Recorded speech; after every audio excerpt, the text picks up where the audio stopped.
Kishane Thompson 9.95 in Heat 2. His arch nemesis, Noah Lyles, 9.95 in Heat 3. World's 2025 Day 1 delivers as 100-meter excitement builds in both the men and women. Full race highlights included. Welcome back to the channel, people. Welcome back to the channel. If this is your first time here, thank you for making it Peter Lloyd World. Go ahead, please hit the subscribe button to continue to grow. When you do that, hit the notification bell so you know when the next video drops. Drop a video. It's one today in Peter Lloyd World. Also, if you enjoy the content, please hit that like button and finally leave your thoughts. Are you ready? Yep. Good to go. Well, it's here, people. Finally, after almost 9 months of building, we are here. Finally, day 1 of World Athletics Championships 2025 taking place in Tokyo. And what a day 1 it has been. But before we get into the race highlights, let's take a look at the greatest of all time of the 100 meters. Shelly-Ann Fraser-Pryce, who's looking to walk away with a medal from her umpteenth World Athletics Women's 100 meters finals, hopefully. It is my last championship, and I think right now, because I'm just so focused on running each round, I don't want to think about the emotional part of stepping away, because those things can interfere with the preparation. I am just really grateful to be here in this moment, because I've said it before, like I've passed probably the hardest part, which was making the national team. So being here is such a huge blessing, and I'm really excited about the opportunity to be here and to compete. I think this is going to be an exciting championship, mostly because I'm in a good space.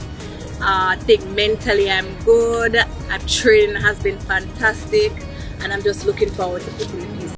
Shelly-Ann Fraser-Pryce says she's mentally in a good space, and based on how she ran earlier today, I think she is. Fred Curley gave his predictions of the men's 100 meters finals, which surprised many. Here were his predictions. Men's of the top 3. 100 meters. Akani gonna get his first individual medal. The bronze? I'm gonna put him at bronze right now. Yeah. And then obviously, what old boy from Jamaica name? Kishane Thompson? Or Kishane. Oblique came with it. So I feel like Oblique finally gonna get over the hump this year and get him his first individual medal too.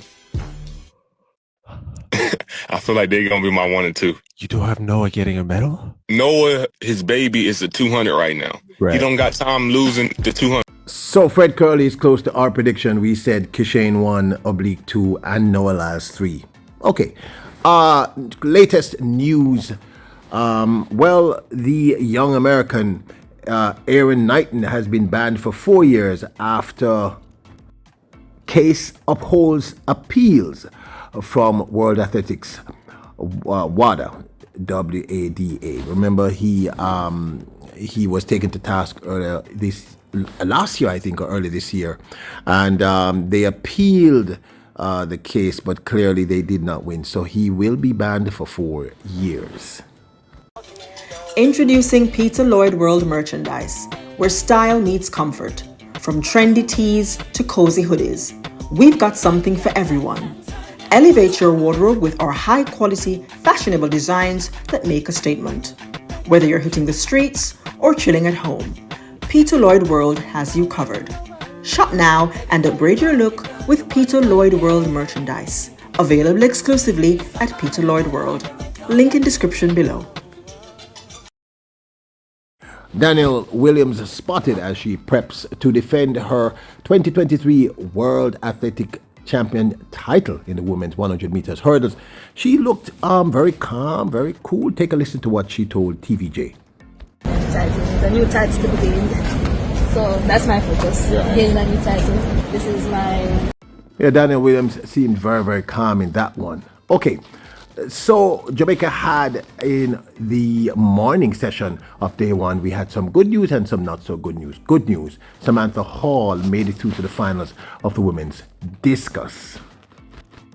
The Jamaican, who is the only female representative for the island in the women's discus, was able to pull it out and get to that finals, throwing 63.32 to qualify. Here is that throw. Who's thrown a best new PB of 64.97 this year. She's got to find something here. She's given it everything vocally, and she's given it... Samantha Hall spoke with the media after qualifying. I have to give thanks to my coach, Rajendra Campbell. He's the one who took me under his wing since after the Olympics. He said that he believed in me and just that our goal was to make the final. So I just couldn't disappoint him this year. I'm like, he put in a lot of work into this. So I'm like, I already know what to do. It's my third World Championship. I have to make the finals. So that's what I did. Was that Rajendra in the stands giving instructions to you? So I want to give a shout out to two other coaches. Yes, Rajendra was there, but also Mr. Marlon Gale and Julian Robinson. They've been working with me throughout camp, so I have to give a shout out to them. So I would say all three of them were there in the stands. So I want to give thanks to all three of them for being here on this day. Yeah, interesting and impressive too that after your first attempt, which was a foul, you improved on every other attempt. What was going through your mind at each attempt? What were you trying to accomplish as you approach the circle? For each attempt, from the first one, I was just thinking of getting over the 64, just get one throw over it. But I guess I was just too nervous.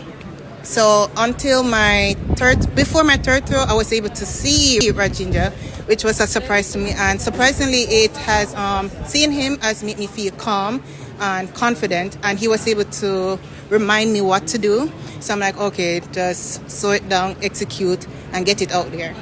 Looking back at Budapest and Paris, what can you point to? What can you take from those experiences that you think perhaps helped you here today? Budapest, I would say it was like a lot of things. It was mostly like the traveling to Budapest. And then Paris, I have to say I was sabotaged by a former manager, which I would not mention his name.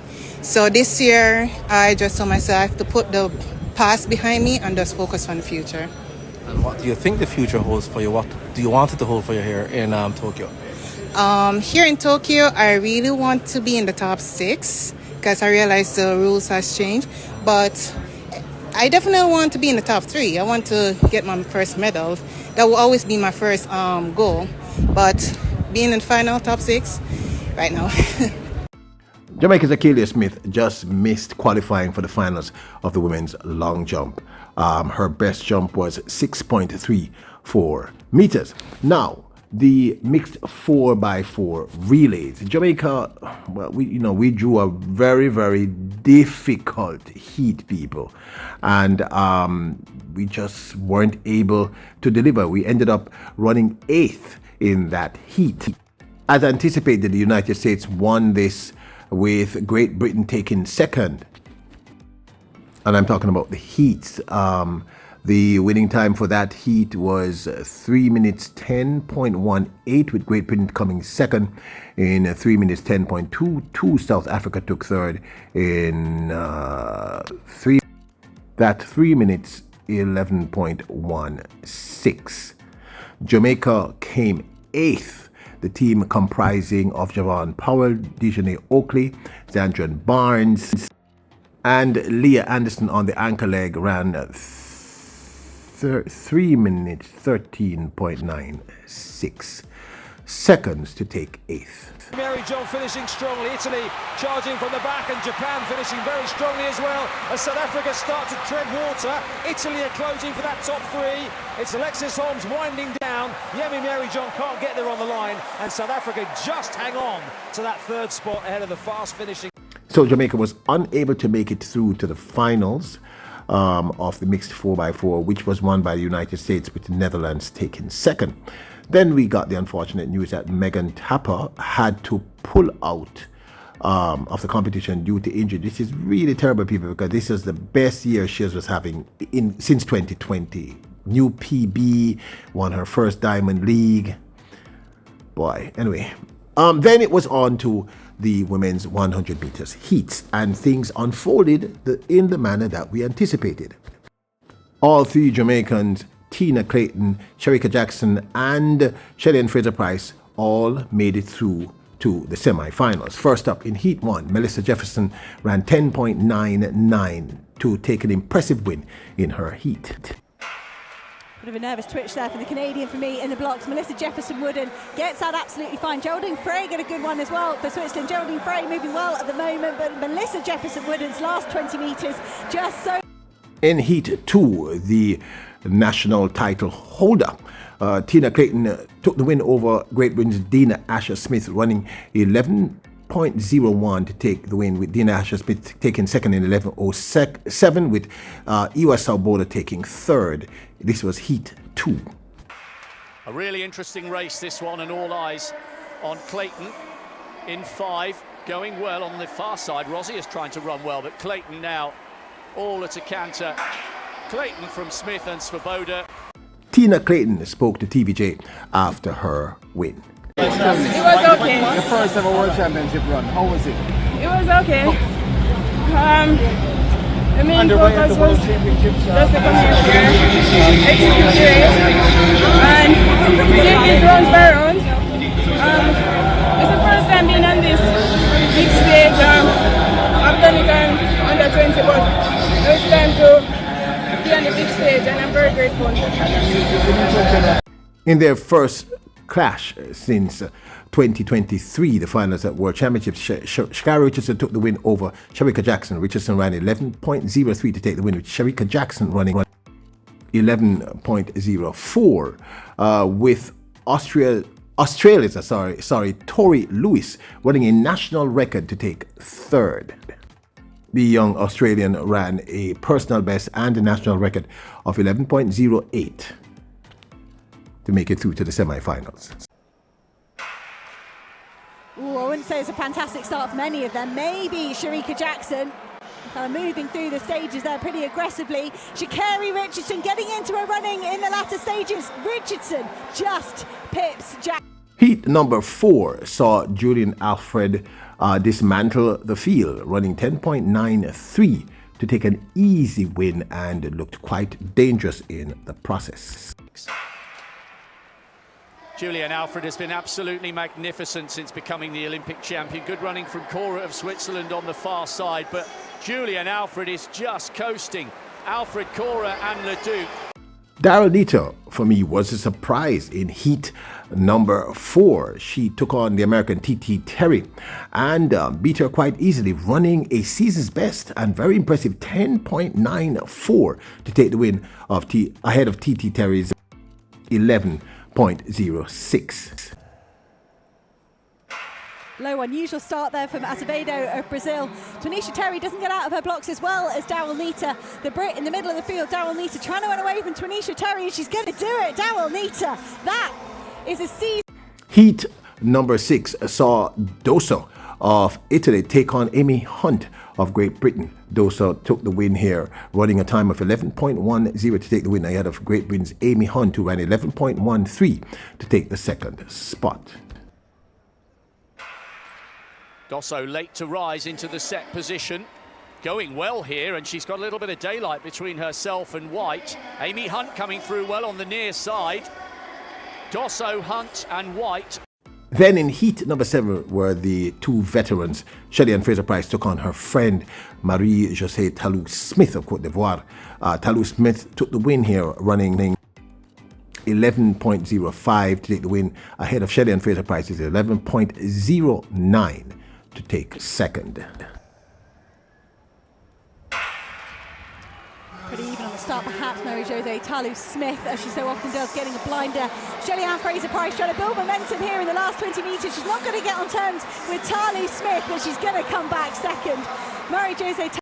All three Jamaican women, as we said, advanced quite easily to the semi-finals. Then it was Heat 1 of the men's 100 meters, and there was a little panic here. Jamaica's Oblique Seville managed to take third, running 9.93, but looks as if he fell asleep in the blocks. Very unusual for Oblique Seville. Couldn't be better. Wow, Oblique Seville was almost left standing in his blocks. Excellent work by Layla. And Seville has left this unbelievably late. Wow, incredible. Layla, But heat number 2 went according to the script. Kishane Thompson dismantled the field, looked quite easy doing so, running 9.95 to take the win here in heat number 2. The twitch there from Benitez in the blocks, but they get away okay, and Kishane Thompson with his normal style there just moves up through the phases, and he's looking around, he looks right, he looks left, 9.95, and that, similar to... Kishane's arch nemesis, Noah Lyles, ran in heat number 3 against Jamaica's Akeem Blake. Lyles took the win, equaling Kishane Thompson's time of 9.95 ahead of Jamaica's Akeem Blake, who took second in 10.07 seconds. Here is that race highlight. This is heat number 3. In 7. Well, it was a reasonably good start by Lyles, and it isn't always. Blake running well, and so too Albalushi on the far side. Now Lyles coming through, 9.95. That was... Kung Fu Kenny, the American, took heat number 4 quite easily, running 10.01 to take the win here. Good start from Jeremiah Rousseau, as you'd expect from the world indoor champion. And Browning going well for Australia as well. Benarek looks across. Has he done enough here? Kenny Benarek. Lestile Tebogo of Botswana, who I hear is now on the Botswana $50 note, took heat number 5 in an easy run, running 10.07 of Canada's Andre DeGrasse, who ran 10.16 to take second. What a race in which to try and qualify just for the semi-finals. Lindsay going well, and also Brathwaite on the far side, and now Tebogo coming through, looking over Tebogo and DeGrasse. Nigeria's Israel Ocon won the next heat, beating Great Britain's fastest man all time in the 100 meters. The Nigerian ran 10.04 to take the win ahead of Darnell Hughes in heat number 6, who ran 10.06 to take second. Good start there from Ocon of Nigeria. Ocon getting the better of the field at the moment. Darnell Hughes of Great Britain trying to come through, and look at Marcel Jacobs. We haven't seen him since June. Then, as anticipated, South Africa's Akane Simbini won heat number 7 in 10.02 and looked quite good doing so. Excellent start, yeah, by Saminu, and also Deng going well on the far side. Deng, and now Simbine. Now you know Noah Lyles, people. Noah Lyles have to get into the mix-up and blender, because Noah Lyles works on people's psyche, because he's trying to get back into Oblique Seville's head. So he was interviewed after his win in his qualifying heat, and said that what he saw happen to Oblique Seville, he anticipated, because Oblique Seville was in complete panic and meltdown when he saw him, behind the scenes before they came out to run. Boy, may I tell you, Noah Lyles, good pun or something, I know, people, but I don't think he can get into Oblique Seville's head. Did you by chance see Oblique Seville with the slow reaction time in heat 1? Yeah, I knew that was going to happen. That man was panicking in the back. Yeah. But hey, he's a gamer, so hopefully he'll get it back, and we'll have a great final. All right. We'll see you back out in semi. Thank you, Noah. Good to see you. Well, Oblique Seville did talk about his run with both TVJ and I believe the Jamaica Observer. We decided to let you hear the audio of one instead of the other. Listen. Oblique Seville safer through to the next round, but it's scary. Well, no, it's not pretty scary. It's just that the person really run fast in the first round, but I'm not doubting anyone and with their performance. It's just that for me to just take it step at a time, and I know that I am in the semi-final, and it's just that I'm going to take it from here and do my best. A pretty slow start, unlike you. What happened there in the back? Things happen, but everything is going to be fine in the semi-final and finals. You've had a really good season. You're coming into this championship as one of the favorites for the gold medal. How do you approach this competition, given the status? To be honest, nothing has changed. Regards to my confidence level and my performance is still there. It's just that a little shaky at the start, but I have to literally run back. But everything is working perfectly in my favor. I think I have a number of races that I have run from the back. So as an athlete, it's not all the time our start is going to be perfect. You're going to have some moments where bad things are going to happen. You just have to recover from it. So I have learned my lesson both ways, so I know what to do. Everything has changed for this season, and regards to my confidence level, everything is good for me, and I am pretty in a good shape, so I'm not really worried. Good luck tomorrow. Now, the only thing I want to add to that is when he did his interview with TVJ, he said he did feel a slight tingling in his thigh prior to coming out to run his heat. Now, this, of course, is my 2 cents. Look, I'm going to say it again. I don't think Noah Lyles can ever beat Oblique Seville ever again. I just don't think so. I think Oblique Seville understands how to beat Noah Lyles. So that's not the problem.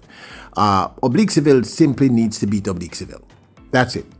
Noah Lyles is doing what Noah Lyles does, people. Noah Lyles gets into people's heads. I do not believe... Seville, to me, looked... Because I couldn't show you that part. He was very relaxed. In fact, I think he was too relaxed. And that might have been what happened. In the start, and I wasn't able to show you that either because we were trying to make this as concise as possible. When he rocked back into the block, that's when the gun went off.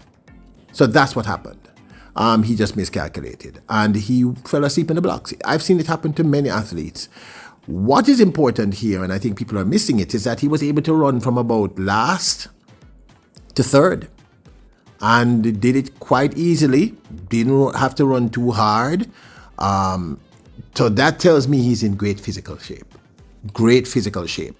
So, you know, it's a matter of how you look at the thing. What I saw was, okay, he fell asleep. That happens, but it was his recovery. He was able to make it back to third. He did have to put in a little effort, but I don't think he was flat out or even close to being flat out. And he ran an okay time. So for me, and by the way, I think that might have been the fastest heat. Sort of surprisingly, that was the fastest heat because I believe the young man who won that heat actually ran a personal best, a PB. That was a fast heat. That was the fastest heat. Let me go back and look at the numbers again. Yes, so the winning time in that heat was 9.87. That was the fastest time of all the heats. And in fact, Oblique Seville ran 9.93, which was faster than Kishane Thompson, faster than Akane Simbini, and faster than Noah Lyles. If I were Noah Lyles, I'd be concentrating on that part of the process. He fell asleep in the blocks, he did. He rocked back at the wrong time, and he was able to run 9.93 with ease. That was the fastest heat. So I think people are looking at the wrong part of this process. He ran 9.93 after falling asleep in the blocks. That's very significant. So if I were Noah Lyles, I'd be a little bit more concerned about it. I'm going to still stick to our prediction here at Peter Lloyd World. Kishane Thompson or Oblique Seville, first and second. I think Noah Lyles, based on his performance, can hit third or at least fourth. Okay, Kishane Thompson. Confidence supreme. I mean, he knows he's going to win. There's no question in his mind he's going to win. In fact, once both Jamaicans remain healthy, the sky's the limit. Now, let's take a quick look at the young ladies. Tina Clayton looked really, really confident, really, really smooth, ran a good time. Remember, people, they're running 3 rounds, so no one is flat out. They're taking their time. They're managing their rounds. Very, very, very important. That's why you see these kinds of times. But Tina Clayton looked good. Shelly, also managing the rounds, looked good. Shericka Jackson, same thing, managing the rounds. Didn't even notice Shakara Richardson, didn't care. Richardson looked good. Best race I've seen her execute all year. So she may be a factor a little later on. Jefferson and looked good. But you know who was really terrifying in a good way? Julian Alfred. I mean, my God, people. I think this is going to be a very, very fast 100 meters finals for the women. Yeah, we should expect, I'm thinking a 10.6 something. Both these women look incredible. And Tina looks good. And Shericka Jackson may surprise all of you because she looked really, really good also. This is going to be a very, very competitive women's 100 meters, but I really do think, I have to admit it, I think the race is between the American and, in terms of the gold, and the St. Lucian. They both look really, really good here. The surprise for me was Daryl Nita. Daryl Nita ran one heck of a race. She looked good. Will she be able to reproduce that? It could be that she's peaking at the right time because that's the best she has run. That's her season's best thus far for the 2025 season. Okay, I should also tell you that unfortunately Adele Tracy said at the airport a bag fell on her foot. She wasn't sure she was going to run, and unfortunately she was unable to make it through to the next round. But all in all, this was a good day for Jamaica. So there you have it, our wrap up of day one, World Athletics Championships 2025 taking place in Tokyo. Interesting day, good day for Jamaica in some respects. Some unfortunate things happen. I'd love to hear your thoughts. And of course, we included full race highlights. Don't forget to support the channel. Check out our merch store at printify.com. Buy something, people. We need the support. I'll leave a link in the description below. And don't forget to hit that subscribe button, the notification bell, and hit the like button. Remember, you are royals, kings and queens. Bless us.